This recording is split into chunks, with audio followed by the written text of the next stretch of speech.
আত্মবন্ধন। নমস্কার বন্ধুরা, পিএসএসএম ত্রিপুরার পর্দায় আপনাদের সবাইকে স্বাগত।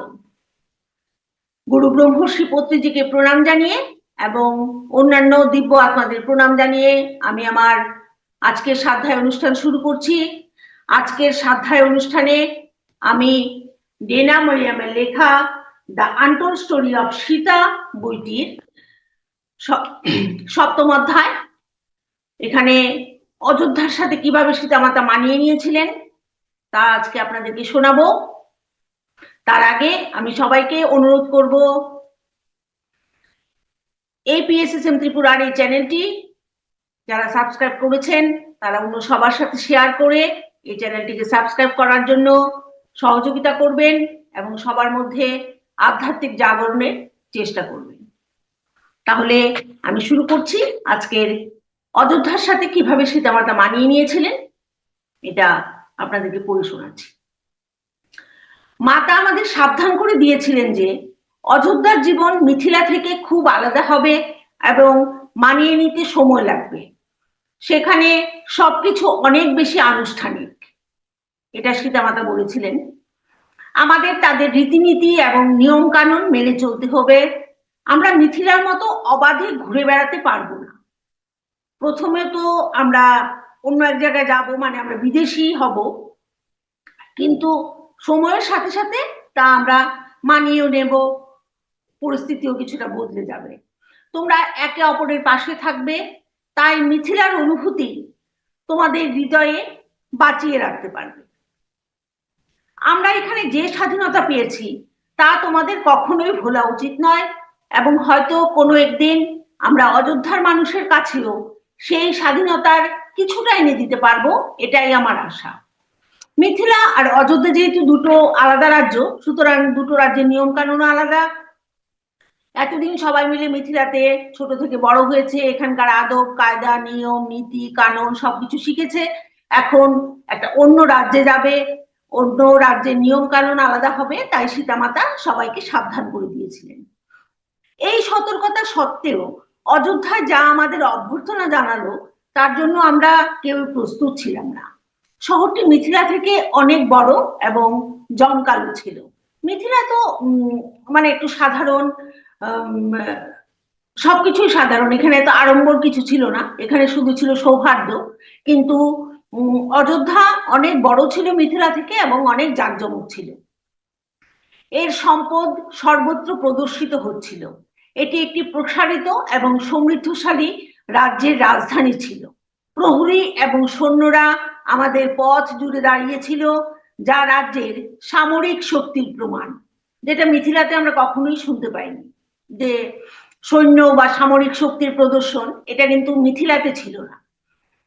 কাজে এটা সবাইকে একটুখানি মানে ভীতিপ্রদ ছিল সবার কাছে। যে সমস্ত বিস্তৃত অনুষ্ঠানগুলি আমাদের অভ্যর্থনা জানালো, এগুলি সত্যি আশ্চর্যকর। এবং আমরা যখন এসে পৌঁছালাম তখন যে প্রাসাদের যে আকৃতি এত বিরাট ছিল যে আমরা হতবাক হয়ে গেছিলাম। আমরা ভেবেছিলাম মিথিলার প্রাসাদটি জমকালো, কিন্তু অযোধ্যার প্রাসাদের মতো কিছুই ছিল না। ওনারা যেহেতু শুধু মিথিলাকে দেখেছেন, কাজে ওনারা ভেবেছিলেন যে মিথিলাই বোধহয় সবচাইতে জমকালো, কিন্তু এখানে অযোধ্যায় এসে ওনারা দেখে সবাই একটু আশ্চর্যান্বিতই হয়ে গেছিলেন। আমি ভেবেছিলাম আমরা কিভাবে এর মধ্যে পথ খুঁজে পাবো, কিন্তু প্রাসাদে ঘুরে বেড়ানোর স্বাধীনতা তো আমাদের ছিল না। আমাদের প্রাসাদের পেছনের ঘরগুলিতে থাকার ব্যবস্থা করা হয়েছিল এবং আমাদের চলাচল, মানে ওনারা যে জায়গায় হেঁটে চলে বেরোবেন সেটা একমাত্র খালি সীতামাতার যে থাকার জায়গা ছিল সেখানেই সীমাবদ্ধ ছিল। ওনারা প্রাসাদের সবখানেও ঘুরে বেড়ানোর স্বাধীনতা পাননি। এটা আমাদের জন্য ঠিকই ছিল, কারণ আমাদের একমাত্র কাজ ছিল সীতামাতার সেবা করা। কিন্তু আবার মীনাক্ষীমা বলছেন যে আমরা ভেবেছিলাম যে হয়তোবা এটাও আমরা করতে পারবো না। আমরা যখন বিদায় নিচ্ছিলাম মাতা তখন আমাদের দিকে ঘুরে বললেন, মাতাকে যাতে রানীমা বলেই ডাকা হয় এবং আমরা সবাই মিলে যাতে একসঙ্গে থাকি, তাহলে আমরা আমাদের নিজেদের মধ্যে শান্তি খুঁজে পাবো। তো তখন আমরা মাতাকে জিজ্ঞেস করলাম, মাতা নয় কেন? এটা উষা জিজ্ঞেস করলো যে আপনাকে আমরা মাতা কেন বলতে পারবো না? তো তখন কে কিছু আর উত্তর দিল না, কিন্তু মীনাক্ষী মা ওনারা সবাই মিলে লক্ষ্য করছেন যে এখানকার যে দাস দাসীরা আছে তারাও কেউ এই পরিবারকে, মানে রাজ পরিবারকে কেউ সম্বোধন করে না। তো যদি সম্বোধন করেই বলতে হয় তাহলে যাতে রানী বলে ডাকা হয়। কিন্তু তখন মীনাক্ষী মা বললেন যে যদি আমরা ওনার সঙ্গে একা থাকি তখন? তো তখন সীতামাতা বলছেন যে যখন তোমরা আমার সঙ্গে একা থাকবে তখন তোমরা আমাকে মাতা বলেই ডাকতে পারো। তারপর মীনাক্ষী মা বলছেন যে আমি লক্ষ্য করেছি এখানকার অন্যান্য যে দাস দাসীরা তারা পরিবারের উপস্থিতিতে সবাই চোখ নামিয়ে রাখে, আর কথা বলার আগে পর্যন্ত কেউ কথাও বলে না। সোমা তখন একটা মুখে একটা যন্ত্রণাদায়ক চেহারা নিয়ে আরো বললেন যে তাদেরও তাদের নাম ধরে ডাকা হয় না, তাদেরকে কেবল দাস, দাসী, পরিচারক এসব বলে ডাকা হয়।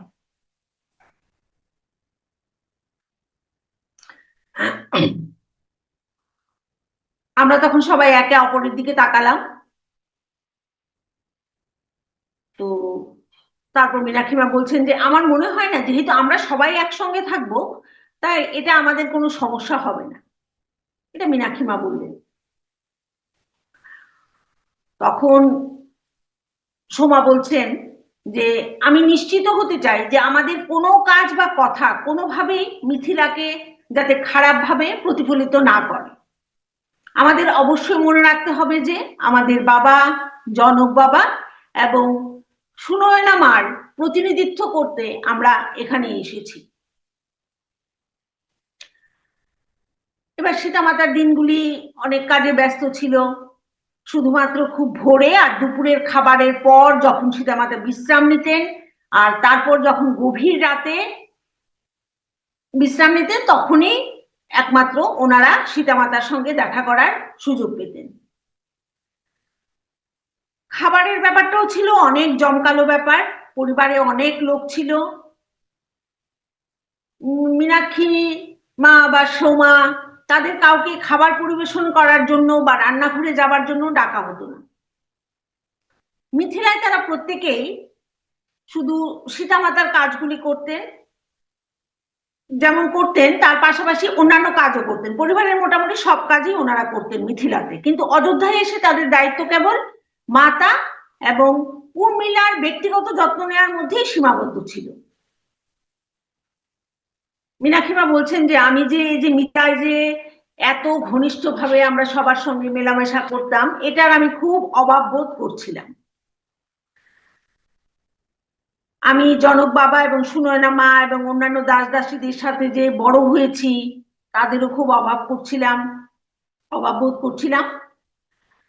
আমি সারাদিন ধরে যে সীতামাতাকে যেভাবে নানাভাবে দেখতে, তার হাসি শুনতে, তার হাসিতে যে প্রাসাদ ভরে থাকতো, তার যে সঙ্গে যে নানা কাজের মাধ্যমে যে আমরা গল্পগুলো ভাগ করে নিতাম সেগুলিও খুব মিস করছিলাম।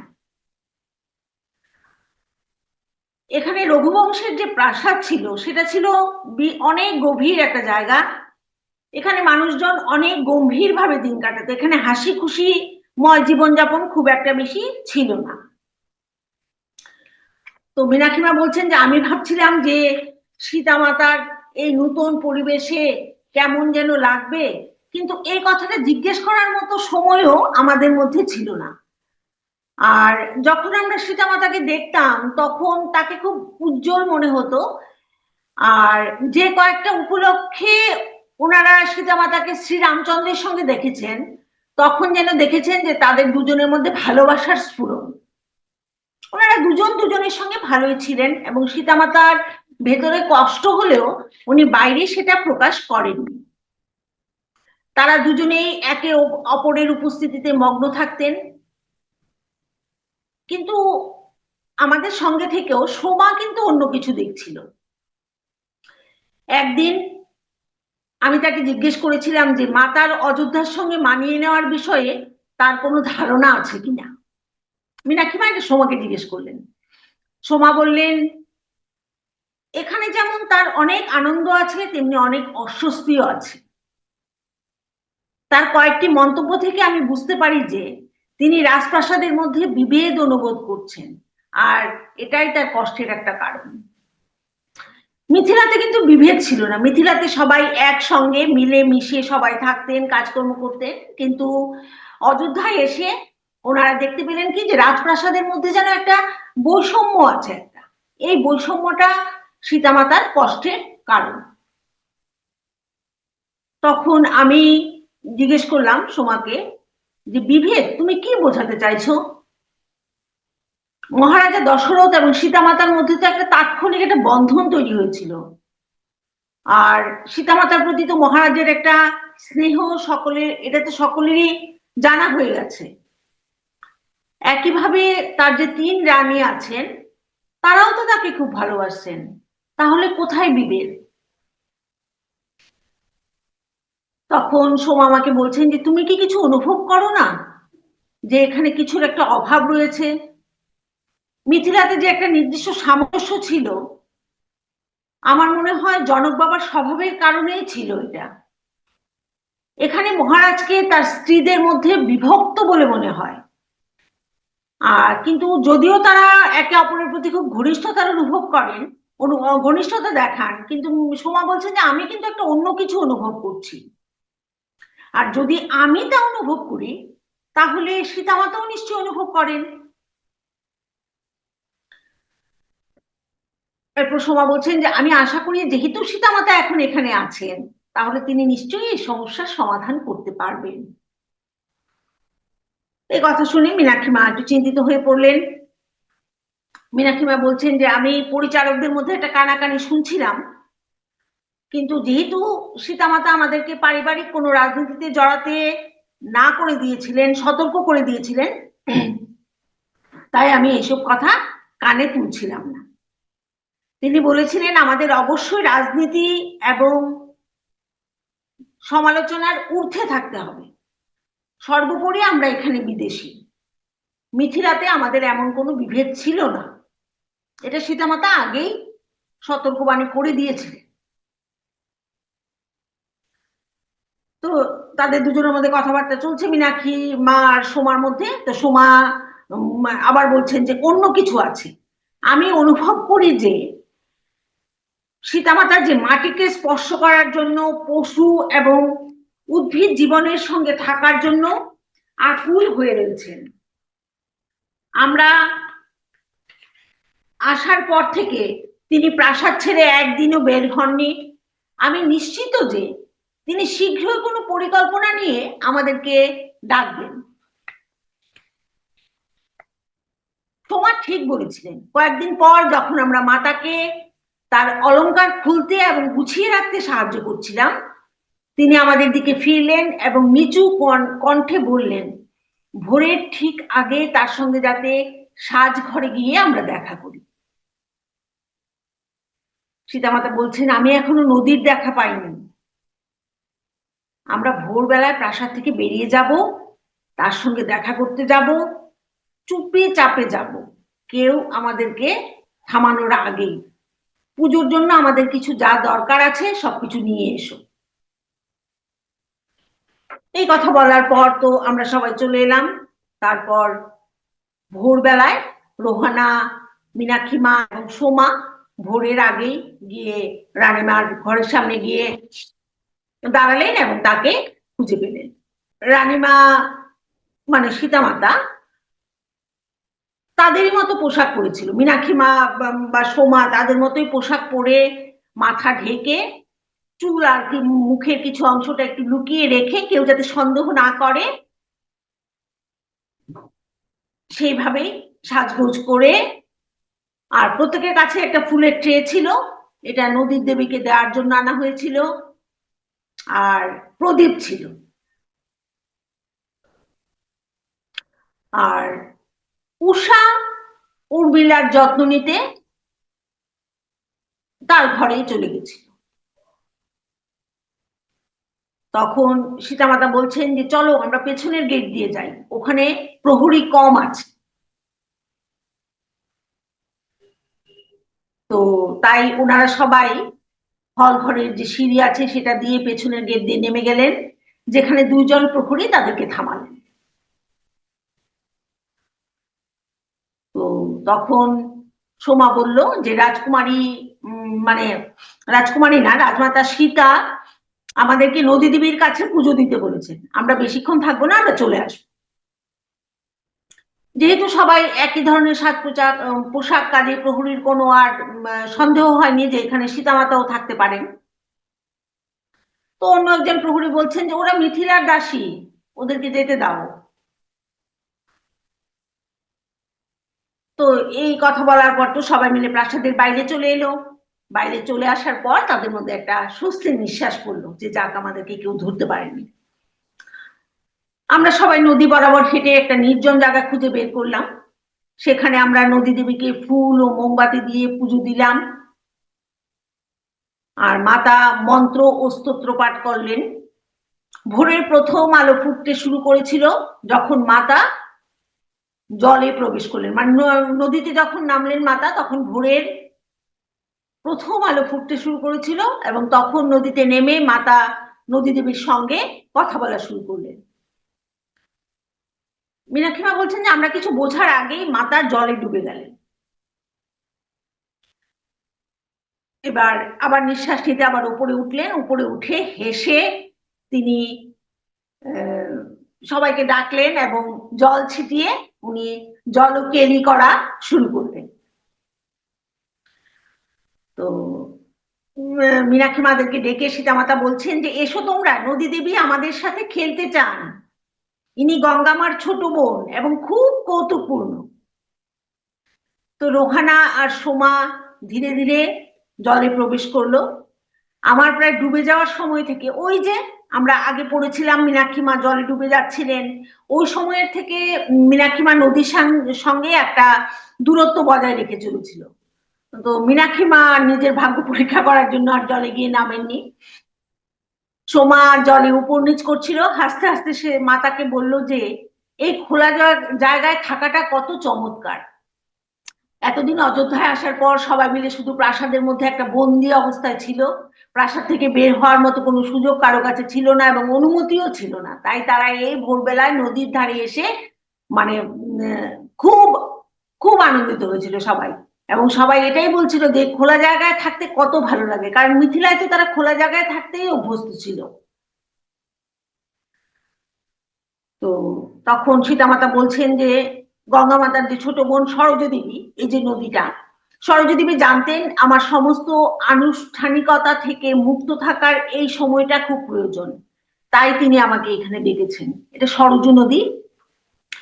তো সরোজ নদীর যে নদী দেবী সীতামাতাকে ডেকেছেন এখানে একটু যে প্রাসাদের যে আনুষ্ঠানিকতা আছে এগুলোর থেকে মুক্ত হওয়ার জন্য। তখন সোমা জিজ্ঞেস করলো, তিনি আপনাকে ডেকেছেন মাতা? হ্যাঁ, অনেক রাত ধরে আমি তার ডাক শুনেছি। শুধু তোমরা ভাবো যে আমি এখানে কত মাস ধরে আছি এবং এখনো তার সাথে সঠিকভাবে দেখাই করতে পারিনি, কিন্তু কাল রাতে আমার মাথায় একটা ভাবনা এলো যে আমি এখানে আমাকে আসতেই হবে, আর কিভাবে আসবো এইটাই আমি বুঝতে পারছিলাম না। তাই আমি এই পদ্ধতিতেই এখানে চলে এলাম। আমরা বেশিক্ষণ নদীর ধারে থাকলাম না, শুধু মিথিলাতে আমরা যে স্বাধীনতা এবং আনন্দ অনুভব করেছিলাম তা ফিরে আসার জন্য যতটুকু সময় দরকার আমরা ততটুকু সময় ওখানে ছিলাম। যখন আমরা প্রাসাদে আবার ঢুকলাম, আমরা শ্রীরামকে মাতার সাজঘরের সামনে অপেক্ষা করতে দেখলাম এবং তার মুখে ছিল একটা মৃদু হাসি। শ্রীরামচন্দ্র বলছেন, আমি যদি জানতাম তুমি নদীর জন্য আকুল হয়ে আছো, আমি নিজেই তোমাকে সেখানে নিয়ে আসতাম। শ্রীরামচন্দ্র সীতামাতাকে বলছেন, আমি জানি যে তুমি এত সীমাবদ্ধতার মধ্যে থাকতে অভ্যস্ত নও, আমরা শীঘ্রই বনে যাব। শ্রীরামচন্দ্র আর সীতামাতার মধ্যে একটা অদ্ভুত বন্ধন ছিল। একজন আরেকজনের কথা না বলেই বুঝতে পারতেন একজন আরেকজনের মনে কি চলছে। তাই রামচন্দ্র বুঝে গেছিলেন যে ব্যাপারটা কি হয়েছে। মাতা ইঙ্গিত করলেন যে তার পোশাক পরতে আমাদের সাহায্যের প্রয়োজন হবে না, এবং আমরা তিনজন তখন ওখান থেকে সরে চলে এলাম। কয়েকদিনের মধ্যে সোমা মাতা এবং শ্রীরামের সঙ্গে বনে গেল। যখন তারা ফিরে এলো, সে আমাদের বলল যে মাতা কিভাবে রথ থেকে নামতে, তার জুতো খুলতে এবং বনে হাঁটতে জোর দিয়েছিলেন। রথে চড়ে যাওয়াটা এক নয়, তিনি বললেন, মাটিকে অনুভব করো। সোমা রথের কাছে তার জন্য অপেক্ষা করছিল। সীতামাতা শ্রীরামচন্দ্রকে বলছিলেন যে রথে চড়ে যাওয়াটা এটা মানে এটার মধ্যে কোনো আনন্দ নেই। তুমি হেঁটে জুতো খুলে রথ থেকে নেমে বনের মধ্যে হেঁটে দেখো কেমন লাগে। এসে গল্প করছেন আর কি। সোমা যেহেতু সীতামাতা এবং শ্রী রামচন্দ্রের সঙ্গে বনে গেছেন, সেখানে উল্লেখযোগ্য কিছু বিষয়গুলো তারা গল্প করছেন। তারপর বলছেন যে তারা ঘন্টার পর ঘন্টা চলে গিয়েছিল। হ্যাঁ, আমি তারা বনের মধ্যে হাঁটছিলেন ঘন্টার পর ঘন্টা ধরে। তো সোমা বলছেন যে আমি নিশ্চিত মাতা সমস্ত প্রাণী এবং উদ্ভিদ জীবনের সঙ্গে নিজেকে পরিচিত করে নিচ্ছিলেন, এবং তারা যখন বন থেকে বেরিয়ে এলেন তখন দেখলেন যে সীতামাতা একদম শান্ত ছিলেন। তো পরে তিনি সোমাকে বললেন যে এখানে মানুষের যে একটা অনধিকার প্রবেশ, মানে এখানে সব মানুষ প্রবেশ করতে পারে না। হ্যাঁ, এটা নিয়ে সীতামাতার মনের মধ্যে একটা দুঃখ হয়েছিল, উনি খুব শান্ত হয়ে গেছিলেন। এখানে প্রকৃতির মধ্যে কোনো একটা ভারসাম্য নেই, ভারসাম্য নেই, মানুষের যে চাহিদা এবং অন্যান্য প্রজাতির মধ্যেও কোনো ভারসাম্য তিনি খুঁজে পাচ্ছিলেন না। তো এভাবে থাকতে গেলে তো স্বাভাবিকভাবেই যে তাদের মধ্যে যে একটা সামঞ্জস্য আছে যে সেটা ধ্বংস হয়ে যাবে। সোমাকে এই কথাগুলো বলছিলেন। সীতামাতা তো মিথিলার মধ্যে ভারসাম্য বজায় রেখেছিলেন, যেভাবেই হোক ভারসাম্য কিন্তু উনি বজায় রেখেছিলেন মিথিলায়, কিন্তু এখানে অযোধ্যায় তো তার এসবে কথা বলার কোনো অধিকারই নেই। তাই তিনি খুব শান্ত কণ্ঠে সোমাকে এই কথাগুলো বললেন যে প্রকৃতি আর মানুষের মধ্যে কোনো সামঞ্জস্য নেই, বনের মধ্যে অনধিকার প্রবেশ আছে মানুষের, সবাই সবখানে যেতে পারে না। এগুলি নিয়ে সীতামাতা একটু চিন্তিত ছিলেন। আমরা একে অপরের দিকে তাকালাম, সোমা আর মীনাক্ষী মা। সোমা কি উল্লেখ করছিল তা পুরোপুরি বুঝতে না পারলেও কিছুটা বুঝতে পেরেছিলাম। মীনাক্ষী মা বলছেন, মিথিলায় তো জনক বাবার পরেই সীতামাতা সব আদেশ দিতেন, বা কিছু কিছু ক্ষেত্রে সীতামাতাই অনেক পরিকল্পনা করতেন। সবাই যেমন তার জ্ঞানকে সম্মান করত, কিন্তু অযোধ্যায় তো এই পরিস্থিতিটা ছিল না। এখানের জীবনযাত্রা অনেক বেশি জটিল ছিল। এখানে অনেক ভিন্ন মতামত, অনেক ভিন্ন লোক ভিন্ন ভিন্ন মতামত প্রকাশ করে। এখানে মানে প্রতিদ্বন্দ্বী ক্ষমতা কেন্দ্রিক ছিল। আর্য সংস্কৃতির বিস্তৃতি অন্যান্য প্রজাতির মধ্যে অগ্রাধিকার পেয়েছিল, কিন্তু এমন কিছু জিনিস ছিল যা আমরা তখন জানতাম না।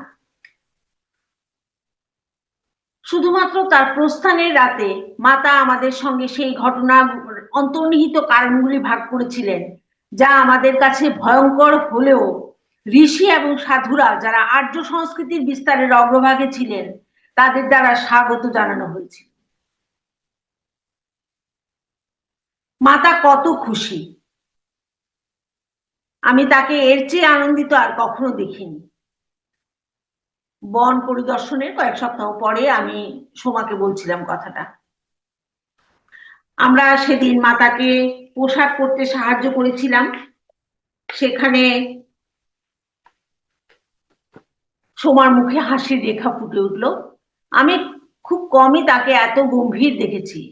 সে মাথা নেড়ে সম্মতি জানালো, মানে খুব মানে হাসলেও মানে খুব মানে একটা মানে গম্ভীর ভাবও আছে, কিন্তু আবার মানে একটা হাসি না দিলে নয়, এরকম ভাবেই একটা হাসি দিয়েছে। তো সোমা তো সাধারণত একটু বাচাল প্রকৃতির ছিল, সবসময় হাসি খুশি থাকতো, কথাবার্তা বলতো, কিন্তু তাকে এত গম্ভীর মীনাক্ষী মা খুব কম সময়ে দেখেছে। তখন মানে সোমাকে দেখে তখন মনে হচ্ছিল যেন তিনি যেন সীতামাতাকে আবার খুঁজে পেয়েছেন, যে এই বনের মধ্যে সীতামাতা যাবেন। হ্যাঁ, এই যে প্রস্থানের সময় যে সীতামাতা এবং রামচন্দ্রের যে একটা হাসি খুশি ভাব, বা সীতামাতা যে এতদিন পর বন পরিদর্শন করতে বেরোবেন, হ্যাঁ, এর জন্য যেন সীতামাতার আনন্দ খুব হচ্ছিল, এবং সোমা যেন মনে হচ্ছিল তার মাকে খুঁজে পেয়েছেন আবার নতুন করে।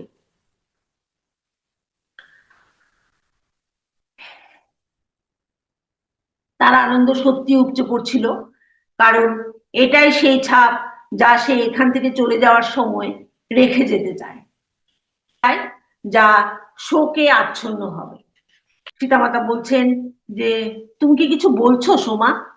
তখন সীতামাতা বলছেন যে, তুমি কি মহারানী কইকেয়ীর যে তিক্ততা, সেটা কি তুমি অনুভব করনি? তুমি কি তার অন্ধকার দৃষ্টি দেখোনি? এই কথাগুলো সীতামাতা সোমাকে যখন বলেছেন, সোমা সেগুলি আবার মীনাক্ষী মাকে বলছেন। তো তখন মীনাক্ষী মা একটু বিভ্রান্তিতে পড়লো যে তার কথার এই কথার কি ইঙ্গিত। হুম, কারণ সীতামাতা তো তাদের বাড়ির যে দাসীদের যে গুজব, সেই গুজবে কান দিতে নিষেধ করেছিলেন, আর সোমা তো সেই নির্দেশ মেনেই চলতো। সে একদমই কম মিশত। কাজেই সোমা এই বিদ্বেষপূর্ণ কথায় প্রভাবিত হতে পারে, এটা তো হতেই পারে না।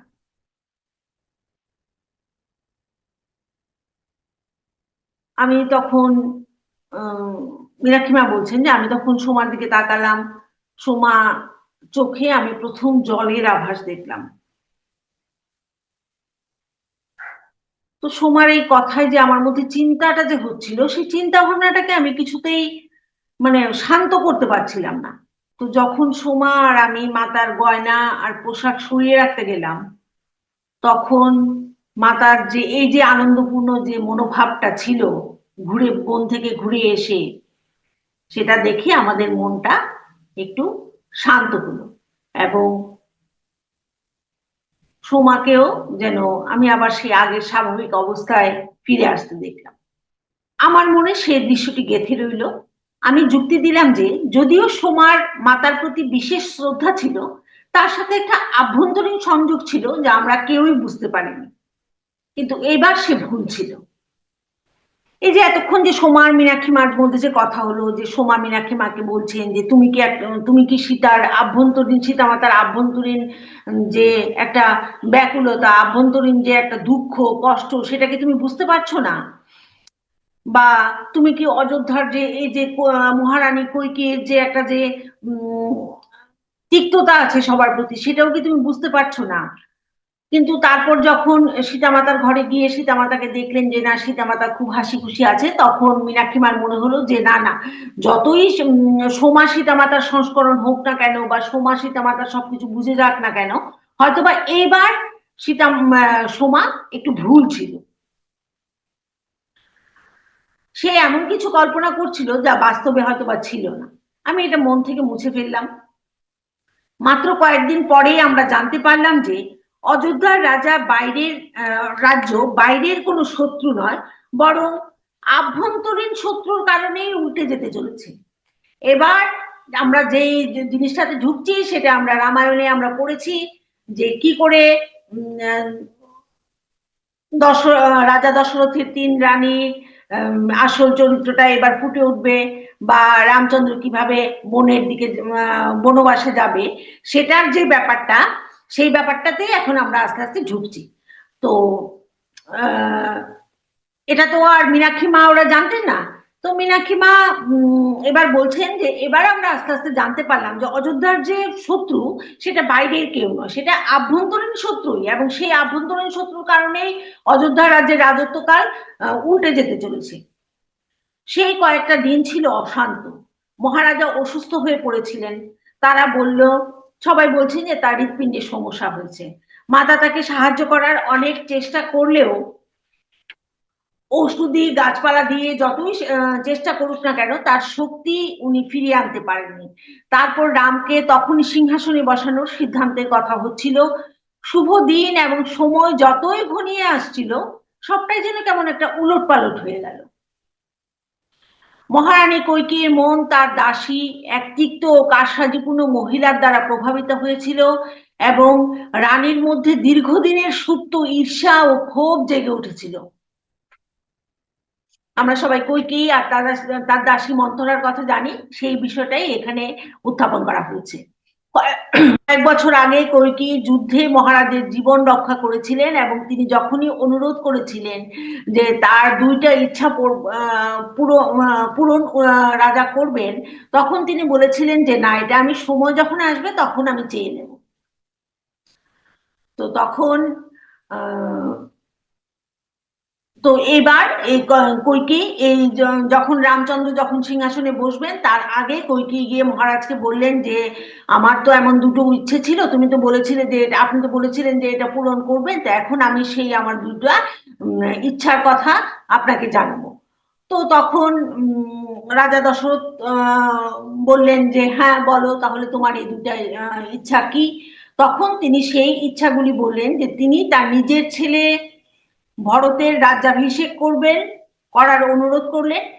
আর যদি যদিও রাম জ্যেষ্ঠ পুত্র ছিলেন, কিন্তু তারপরেও কৈকেয়ী নিজের ছেলে ভরতকে রাজ সিংহাসনে বসাতে চাইলেন এবং রামকে 14 বছরের জন্য নির্বাসনে পাঠাতে বললেন।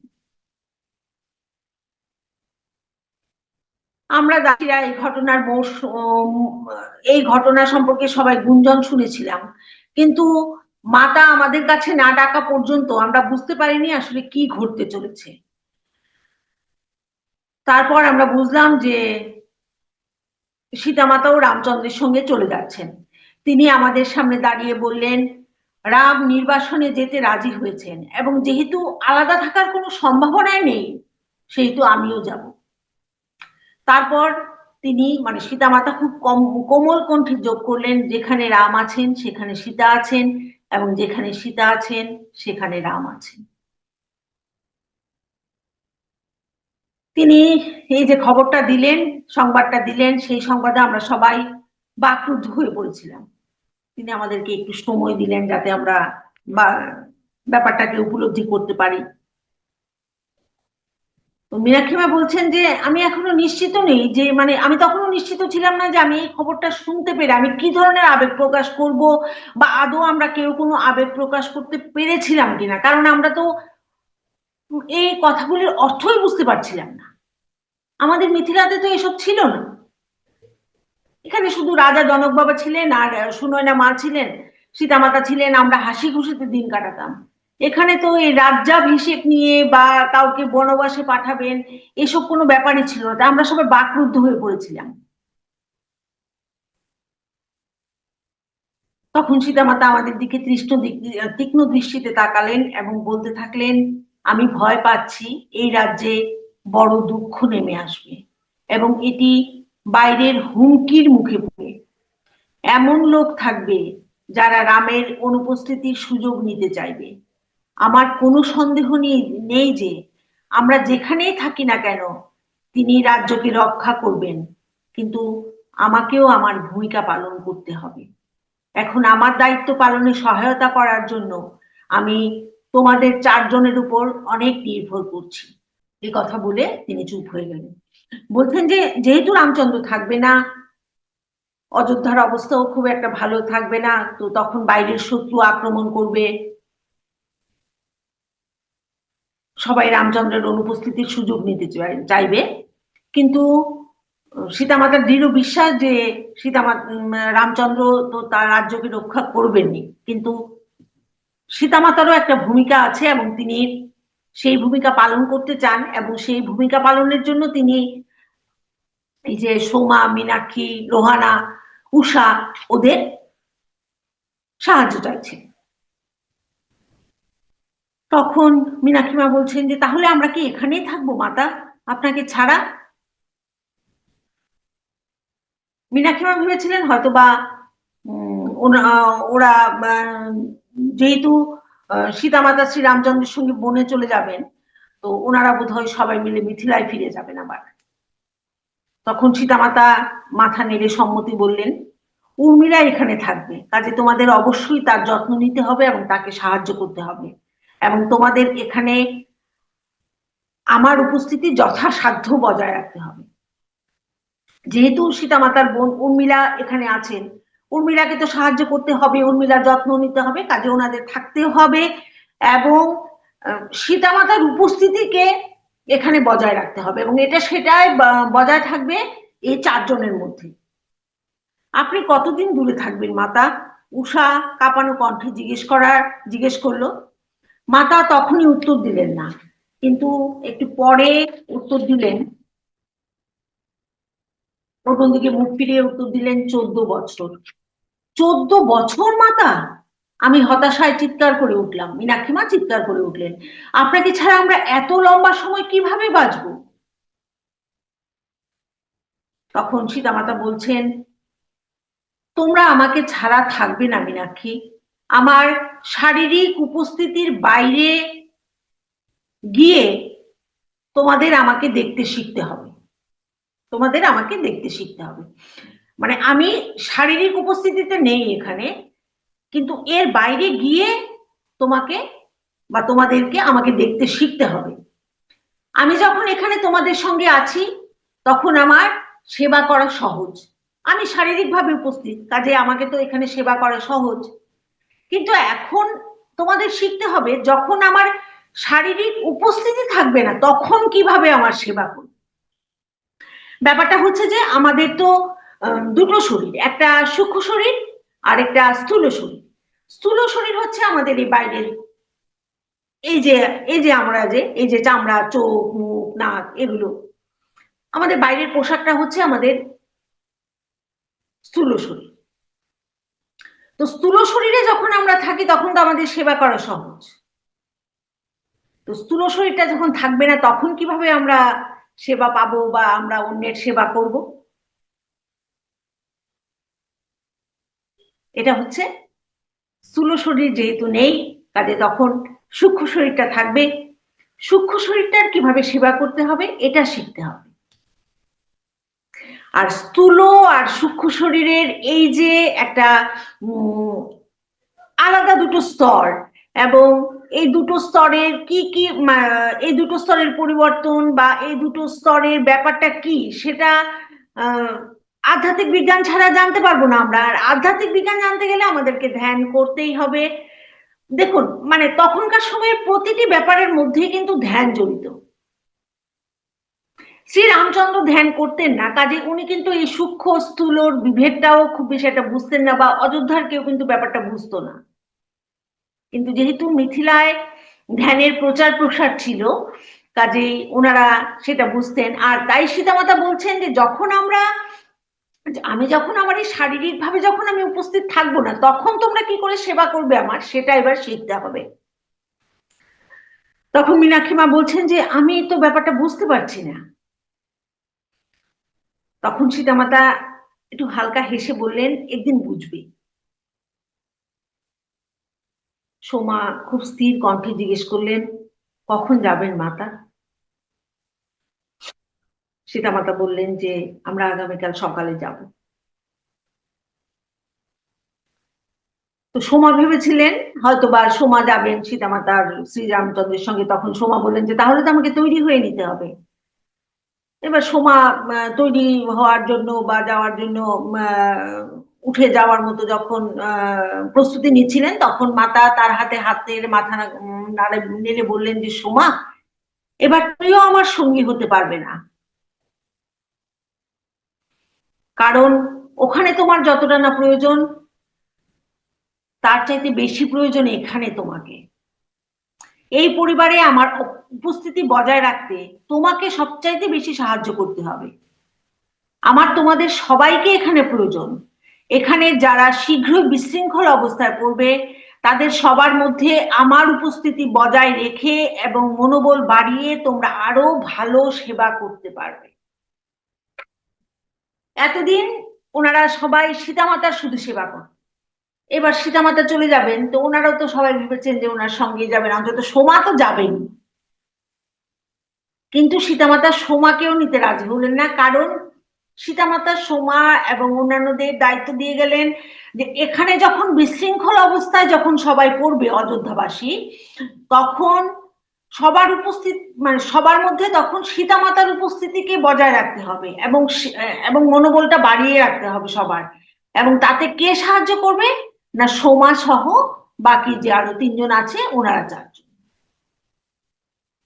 মীনাক্ষী মাও জিজ্ঞেস করলেন, এত তাড়াতাড়ি যেতে হবে, আমাদের প্রস্তুতির কোনো সময় নেই? তখন সীতামাতা বলছেন,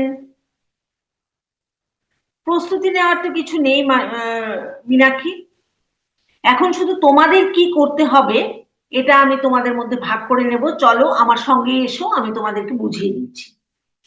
তিনি আমাদের তার ঘরের বাইরের একটি খোলা হল ঘরে নিয়ে গেলেন, যেখানে তিনি একটি ছোট্ট মন্দির তৈরি করেছিলেন। মন্দিরের পাশে একটা বড় বাটি রাখা ছিল। চোখ বন্ধ করে কিছু শব্দ উচ্চারণ করে তার হাত বাটির উপর রাখলেন। সীতামাতা কি করলেন, যে হলঘরের পাশে একটা বড় একটা ঘর ছিল যেখানে সীতামাতা তার মন্দির বানিয়েছিলেন, সেখানে নিয়ে গিয়ে দেখলেন যে মন্দিরের কোনায় একটা হলঘরের কোনায় একটা বাটি রাখা আছে। সীতামাতা প্রথমে গিয়ে মন্ত্র উচ্চারণ করলেন এবং তার হাতটা বাটির উপর রাখলেন। মনে হলো তার খোলা হাতের তালু থেকে আগুনের শিখা বাটির মধ্যে ছুটে গেল। এই যে সীতামাতা তার হাতটা বাটির উপর রাখলেন আর মন্ত্র উচ্চারণ করতে লাগলেন, তখন যেন মনে হলো যে তার এই খোলা হাতের যে তালু, তালু থেকে আগুনের শিখাটা বাটির মধ্যে চলে গেল। তিনি খুব গম্ভীর এবং স্থির কণ্ঠে বললেন, আমি আমার শক্তি এই শিখার মধ্যে দিয়েছি।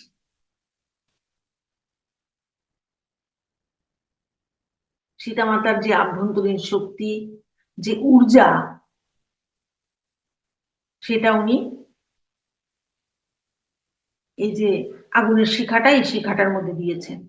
এর উপর তোমরা নজর রেখো, আমি চলে যাওয়ার সময় একে নিভতে দিও না। তোমাদের প্রার্থনা এবং যত্ন নিশ্চিত করবে যে এটি নিভে যাবে না। এই শিখা রাজপ্রাসাদের জন্য একটি সুরক্ষামূলক ঢাল তৈরি করবে। আমাদের যে আভ্যন্তরীণ শক্তি, আমাদের যে আভ্যন্তরীণ ঊর্জা, প্রত্যেকের মধ্যেই আছে এটা, কিন্তু আমরা এ সম্পর্কে ওয়াকিবহাল নই, কারণ আমরা আভ্যন্তরীণ বিষয় নিয়ে তো ভাবিই না। আমরা তো আমাদের বাহ্যিক সৌন্দর্য, বাহ্যিক সবকিছু নিয়ে আমরা এখন সবাই ব্যস্ত হয়ে পড়েছি। তাই আমরা আভ্যন্তরীণ শক্তির যে স্ফুরণ ঘটবে বা আভ্যন্তরীণ শক্তিরও যে খাবারের প্রয়োজন বা শক্তিরও যে একটা বোঝানো দরকার সবাইকে, সেটা তো আমরা জানিও না, বুঝতে পারিও না। কিন্তু সীতামাতা যে ধ্যান করতেন, সেই ধ্যানের মাধ্যমে প্রকৃতি থেকে যে ঊর্জা পেতেন, যেই বিশ্বশক্তি উনি নিজের মধ্যে ধারণ করেছিলেন, সেই বিশ্বশক্তি উনি মন্ত্র বলে এই বাটির মধ্যে দিয়ে গেছেন। এই সীতামাতার এই আভ্যন্তরীণ শক্তি এই রাজপ্রাসাদের সুরক্ষা করবে। তোমরা আমার যেমন যত্ন নিতে, তেমন ভাবে এই শিখাটারও তোমরা যত্ন নেবে, এটা পাহারা দেবে যাতে এটা না নিভে যায়। এটাতে কোনো ঘিয়ের প্রয়োজন নেই, শুধুমাত্র মন্ত্রের মাধ্যমে এটা দিন রাত জ্বলতে থাকবে।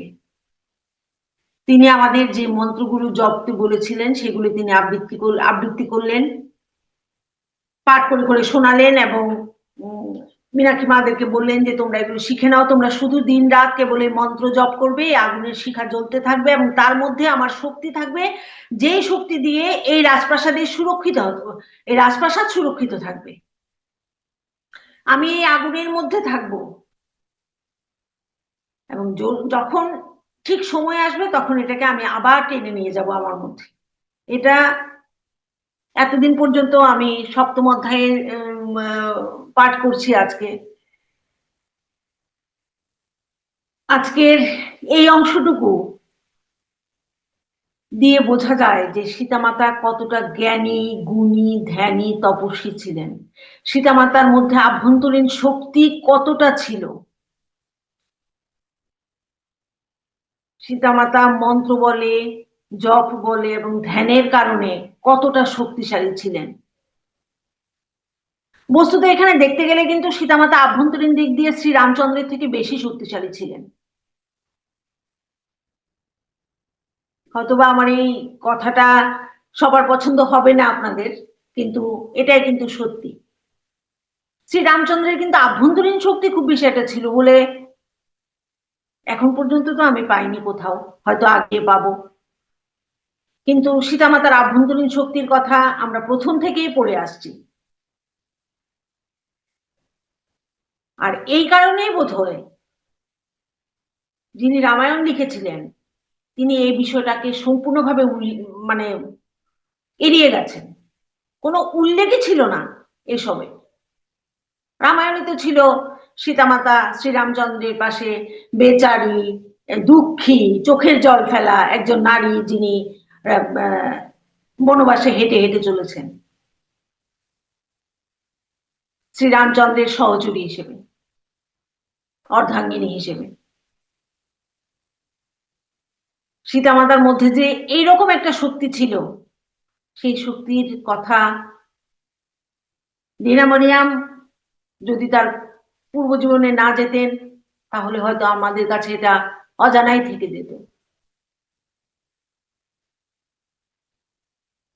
সৌভাগ্যবশত আজকে সন্দীপ স্যারের কৃপায় আমি এই বইটা আমার হাতে পেয়েছি এবং এই বইটা স্বাধ্যায় করার আমি সুযোগ পেয়েছি, যার জন্য আমি নিজেও এটা জানতে পেরেছি। আসলে নারী শক্তি বিকশিত হোক এটা কোনো কালেই কেউ চায়নি, এখনো কেউ চায় না। শুধু মুখে মুখেই বলা হয় যে নারী পুরুষ সমান সমান, কিন্তু বস্তুত দেখতে গেলে নারী পুরুষদের থেকেও অনেক বেশি শক্তিশালী। এবং তার কিছুটা প্রমাণ আমরা সীতামাতার এই জায়গাটা পড়ে আমরা পেলাম।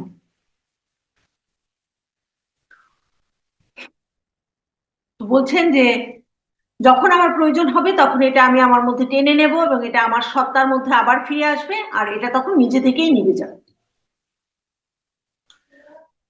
তখন তোমরা জানতে পারবে যে আমি আর রামচন্দ্র মিলে কাজটা সম্পূর্ণ করতে শুরু করেছি, তা সম্পূর্ণ হয়েছে এবং আমাদের প্রত্যাবর্তন আসন্ন। যখন এই আলোটা বা এই শিখাটা আবার সীতামাতার মধ্যে ঢুকে যাবে এবং আলোটা যখন নিভে যাবে তখন তোমরা বুঝবে যে আমরা আমাদের কাজটা সম্পূর্ণ করার পথে প্রায় এবং আমরা আবার ফিরে আসছি। এই শিক্ষার মাধ্যমে আমি এই রাজ্য জুড়ে আমার ভালোবাসা ছড়িয়ে দিতে পারবো এবং তোমরা আমাকে তোমাদের ভালোবাসা ও প্রার্থনা পাঠাতে পারবে, কারণ এই ভালোবাসাই আমাদের সকলকে রক্ষা করবে। যা হবে এই শিক্ষার মাধ্যমেই হবে। এই শিক্ষাটা একটা এনার্জি। বস্তুত পৃথিবীর সবকিছুর মূলেই তো এই এনার্জি। এই এনার্জি মাধ্যমেই আমরা ভালোবাসা সবার প্রার্থনা সবার মাধ্যমে ছড়িয়ে দিতে পারবো এবং এই ভালোবাসাই আমাদের সকলকে রক্ষা করবে। আমরা কেউই কোনো কথা বললাম না, ততক্ষণে বুঝে গিয়েছিলাম যে মাতা আমাদের ছেড়ে চলে যাচ্ছেন। আমার মনে হয় না যে সোমা ছাড়া আর কেউ আমরা বুঝেছিলাম বলে যে তিনি কি বোঝাতে চেয়েছেন, কিন্তু আমরা এটা বুঝতে পারছিলাম যে তিনি আমাদেরকে কিছু একটা নির্দেশ দিয়ে গেছেন যা আমাদেরকে মানতেই হবে। তারপর সীতামাতা বলছেন যে উষা, বোন উর্মিলার ভালো করে যত্ন নিও। লক্ষণকে তার কাজগুলিতে সাহায্য করার জন্য সে গভীর ধ্যানে মগ্ন হবে, সবসময় তার পাশে থেকো। উর্মিলা তো আর যাবে না, উর্মিলা থাকবে। তো উর্মিলাও নানাভাবে সাহায্য করবে লক্ষণকে। এবার লক্ষণকে সাহায্য করার জন্য উর্মিলা গভীর ধ্যানে মগ্ন হবে, কারণ উর্মিলা তো মিথিলাতে মিথিলার রাজকুমারী, কাজে উর্মিলা তো ধ্যান জানেই, উর্মিলা তো ধ্যানে মগ্ন হবেনি। তো সব সময় উর্মিলার পাশে থাকতে বলা হচ্ছে উষাকে। তারপর বলছেন যে কৌশল্যমা আমার ভালোবাসার বাহন হবে, যিনি রামের অনুপস্থিতিতে খুব কষ্ট ভোগ করবেন। তোমরা আমার যেমন সব সেবা করতে, তেমনি তারও সেবা করবে। সোমা মাথা নাড়ল। রোহানা, তুমি আমার ভালোবাসার মনের শান্তি সুমিত্রা মা মানে লক্ষণের মায়ের কাছে নিয়ে এসো। তিনি আধ্যাত্মিকভাবে অনেক উন্নত এবং মহাদেবের উপর অনেক নির্ভর করেন। তার পূজা অর্চনায় তাকে সাহায্য করো। এক একজনকে উনি এক একটা দায়িত্ব দিয়ে যাচ্ছেন। সোমাকে বলেছেন যে শ্রীরামচন্দ্রের মা কৌশল্যমাকে সীতামাতার ভালোবাসার বাহক হতে। রাম যেহেতু চলে যাবেন, কাজে উনি তো দারুণ কষ্টের মধ্যেই থাকবেন। যেমন সীতামাতাকে সেবা করতে, তেমন ভাবে যাতে সেবা করে। রুহানাকে বলেছেন লক্ষণের মা সুমিত্রাকে সেবা করার জন্য, তিনি আধ্যাত্মিকভাবে অনেক উন্নত। তারপর মাতা আমার দিকে ফিরলেন। তিনি যখন আমার দিকে চিন্তিত ভাবে তাকালেন, আমি জিজ্ঞাসা করলাম, মাতা, আপনি চলে গেলে আমি কিভাবে আপনার সেবা করতে পারি? আমার গলাটা ধরে আসছিল। তিনি ধীরে ধীরে উত্তর দিলেন, মীনাক্ষী, আমার তোমাকে প্রয়োজন হবে কইকেয়ী মার দেখাশোনা করার জন্য।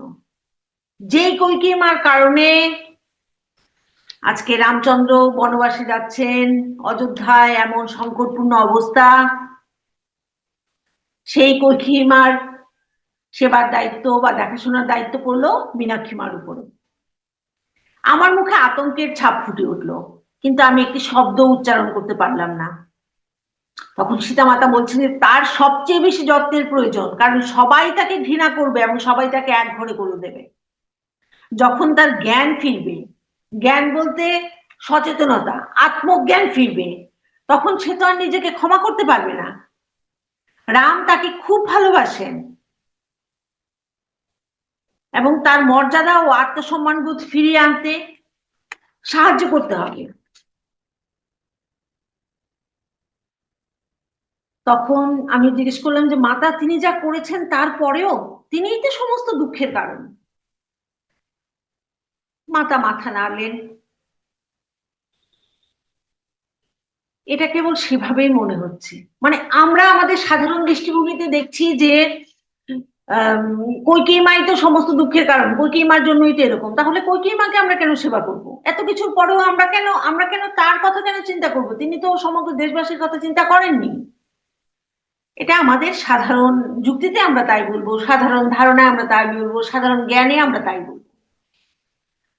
কিন্তু সীতামাতা বলছেন এটা স্বাভাবিকভাবে সাধারণভাবে তাই মনে হচ্ছে।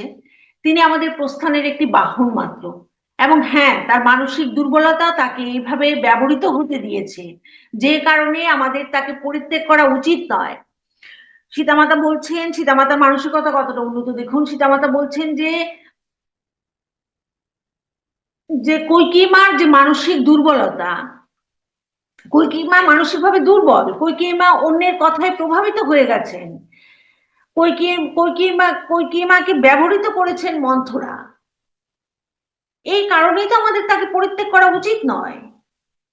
তার যখন জ্ঞান ফিরে আসবে, তখন সচেতনতা আসবে, তার যখন আত্মজ্ঞান আসবে, তখন তো সে নিজেকেও ক্ষমা করতে পারবে না। তখন তার এই মর্যাদা, তার আত্মসম্মানবোধ ফিরিয়ে আনার জন্য তাকে সাহায্য করতে হবে।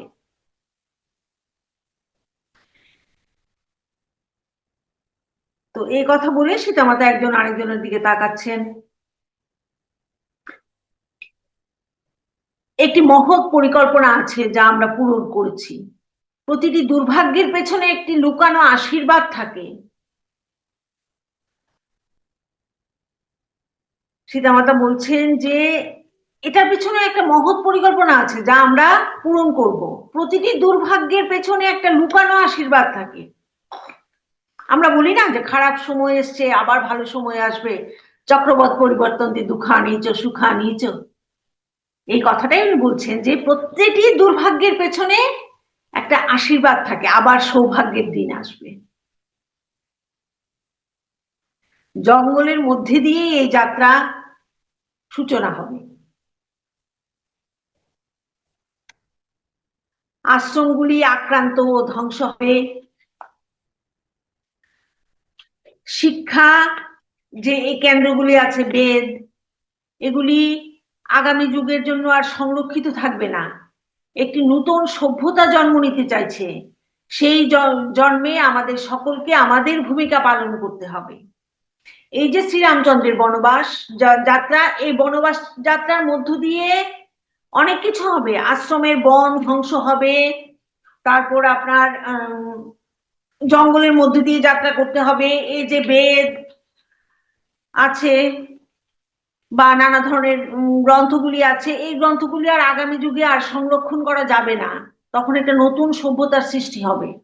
আর সেই যে নতুন সভ্যতাটা সৃষ্টি হবে বা সেই যে নতুন যুগের সূচনা হবে, সেই সূচনায় আমাদের সকলের ভূমিকা, আমাদের নিজ নিজ ভূমিকা আমাদেরকে পালন করতে হবে। তিনি আমাদের বলেছিলেন যে প্রস্থানের দিন যেহেতু চলে আসছে, আমাদের সকলকে বিশ্রাম নিতে হবে, যা মাত্র কয়েক ঘন্টা দূরে। আমি সেই রাতে একেবারেই ঘুমোতে পারিনি। আমি বিছানায় শুয়ে বারবার সেই কথাগুলি শুনছিলাম যা মাতা আমাকে বলছিলেন যে প্রতিটি দুর্ভাগ্যের পেছনে একটা লুকোনো আশীর্বাদ থাকে। তিনি আমাকে মিথিলাতেও এর আগে এই কথাটি বলেছিলেন এবং সেখানে যোগ করেছিলেন যে কেবল এটি অনুসন্ধান করা দরকার। এই যে লুকানো আশীর্বাদটা, এই লুকানো আশীর্বাদটা কি, শুধু এটাকেই অনুসন্ধান করা দরকার। এটি সেই মনোভাব মীনাক্ষী যার মাধ্যমে একজন জীবনের মুখোমুখি হয়, যা নির্ধারণ করে যে কেউ দুর্ভাগ্যকে আশীর্বাদে পরিবর্তন করতে পারে কিনা।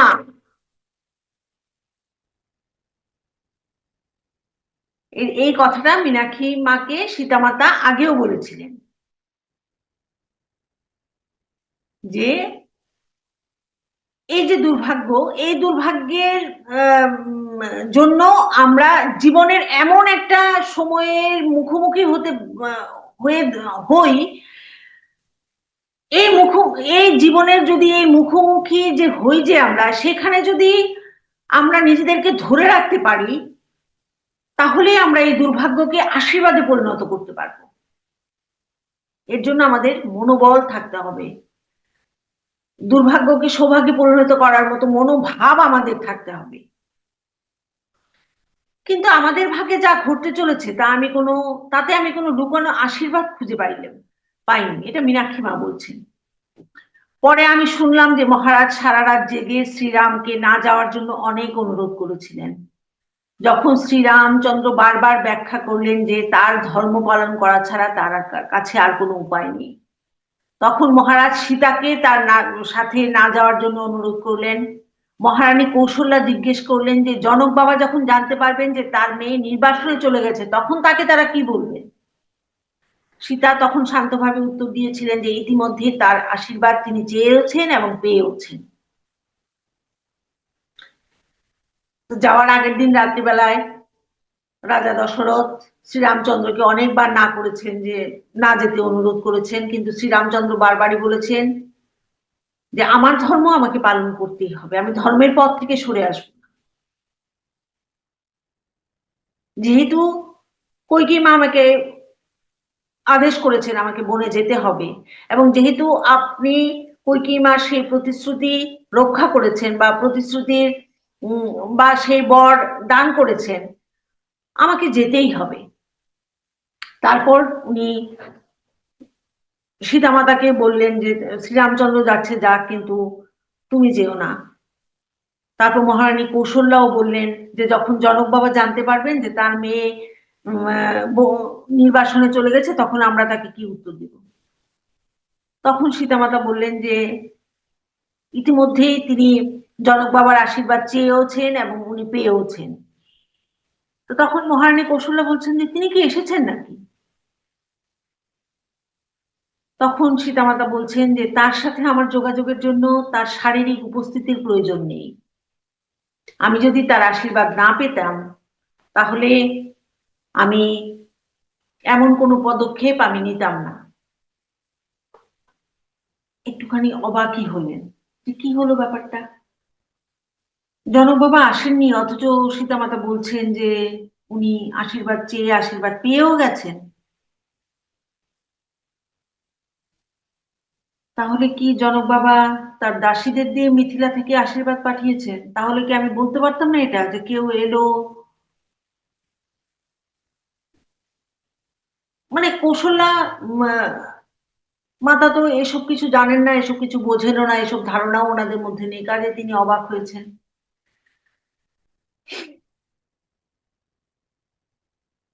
তো তখন সীতামাতার মানে মার মতো করে ভেবে গেছেন, এইটুকুই বলেছেন যে যদি মিথিলা থেকে কেউ আসতো তাহলেও তো আমি বুঝতে পারতাম, আমরা জানতে পারতাম। তাহলে কিভাবে পেলো, কি হলো? সীতামাতাও এটা আর কিছু বলেননি ব্যাখ্যা করে। রাত ফুরিয়ে গেল, পরদিন ভোর খুব দ্রুতই চলে এলো। সবাই তাদের বিদায় জানাতে উঠোনে জড়ো হয়েছিল। শ্রীরাম, তার ভাই লক্ষণ এবং মাতা সীতা সকলেই তপস্বীর পোশাকে সজ্জিত হলেন। বৃষ্টির পরিবর্তে দুঃখ মাটিতে ভিজে গিয়েছিল এবং পৃথিবী যেন কেঁদে উঠেছিল। বৃষ্টি নেই, অথচ সবার চোখের জলে মাটি ভিজে গিয়েছিল। আমরা সবাই কষ্টে ভারাক্রান্ত ছিলাম, কিন্তু মাতাকে একদম শান্ত আর উজ্জ্বল দেখাচ্ছিল, তেমনি শ্রী রামচন্দ্রকেও দেখাচ্ছিল। আমরা চারজন দাসী এক পাশে দাঁড়িয়েছিলাম যখন তিনি তপস্বী পরিবারের থেকে বিদায় নিচ্ছিলেন।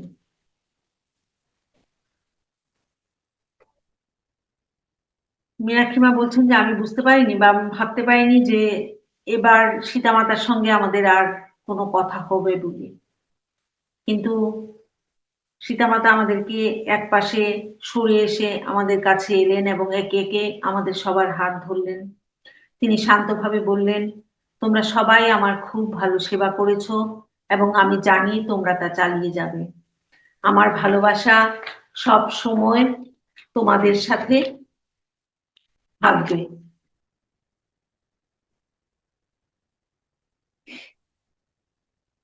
তখন মীনাক্ষী মা বলছেন যে আমার মনের মধ্যে তখন একটা ভাবনা এলো যে আমি তো তাকে আর দেখতে পাবো না, কারণ আমার তো বয়স হয়ে গেছে, স্বাস্থ্যের অবস্থাও খুব বেশিটা ভালো নয়। 14 বছর তো আমার কাছে অনেকটা সময়। এতদিন তো আমি বাঁচবো না, আর হয়তো বা সীতামাতার সঙ্গে আমার দেখাও হবে না। তখন সীতামাতা আমার দিকে তাকালেন, আর আমি যেন সীতামাতার কণ্ঠস্বর আমার ভেতর থেকে শুনতে পেলাম, যে সীতামাতা আমাকে বলছেন, আমি আবার তোমার সাথে দেখা করবো মীনাক্ষী, আমি তোমাকে কথা দিচ্ছি। সীতামাতা মীনাক্ষী মার মনের কথা বুঝতে পেরে, অন্তর্দৃষ্টি দিয়ে বুঝতে পেরে, মনে হয় যেন মীনাক্ষী মার ভেতরে ঢুকে মীনাক্ষী মাকে এই অনুভূতিটা করিয়েছিলেন, যেখানে সীতামাতা বলছিলেন যে আমি তোমার সঙ্গে আবার দেখা করব। তারপর একটা বিদায়ী দৃষ্টি দিয়ে তিনি ঘুরলেন এবং চলে গেলেন। অনেক লোক তাদের অনুসরণ করতে শুরু করলো। উষা এবং আমিও যেতে শুরু করলাম, কিন্তু সোমা আমাদের কাঁধে হাত রেখে আমাদেরকে থামিয়ে দিলেন। সোমা বলল, মাতা এটা চাইবেন না, আমাদের অবশ্যই আমাদের কর্তব্যে ফিরে যেতে হবে এবং আগের মতো আমাদের সেবা চালিয়ে যেতে হবে। তখন মীনাক্ষী মা খুব বিষণ্ণভাবে বললেন, মাতাকে ছাড়াই? তখন সোমা খুব দৃঢ়ভাবে উত্তর দিল, না, মাতাকে নিয়ে চলো। আমাদের তার কথাগুলো ভুললে চলবে না, আমাদের তার উপস্থিতি বজায় রাখতে হবে। যার মানে হলো আমাদের তার ঘরে তার পোশাক, তার গয়না সবকিছু যত্ন করতে হবে, বিশেষ করে ওই আগুনের শিখা। চলো আমরা এখন তার শেখানো মন্ত্র জপ করতে থাকি। আমাদের বিশ্বাস করতে হবে যে তিনি এখনো এখানেই আছেন। বন্ধুরা, আজকে সপ্তম অধ্যায় এখানেই শেষ হলো। আপনারা বুঝতেই পারছেন তারপরের অধ্যায়গুলিতে আবার কি কি আসছে। তবে আমরা এটা জানি না যে রামায়ণে আমরা যতটুকু জানি শুধু কি ততটুকুই, নাকি আমরা সীতামাতা সম্পর্কে আরো অনেক অনেক কিছু জানতে পারবো, যাতে তার দৃঢ়তা, তেজস্বিতা, তার তপস্বী মনোভাবের পরিচয় আমরা পাবো। এগুলি জানতে হলে PSSM ত্রিপুরার পর্দায় থাকুন, আমার সঙ্গে থাকুন, ধ্যানের সঙ্গে থাকুন, নিজেদের আভ্যন্তরীণ দৃষ্টিভঙ্গিকে আরো উন্নত করুন, জাগরিত করুন।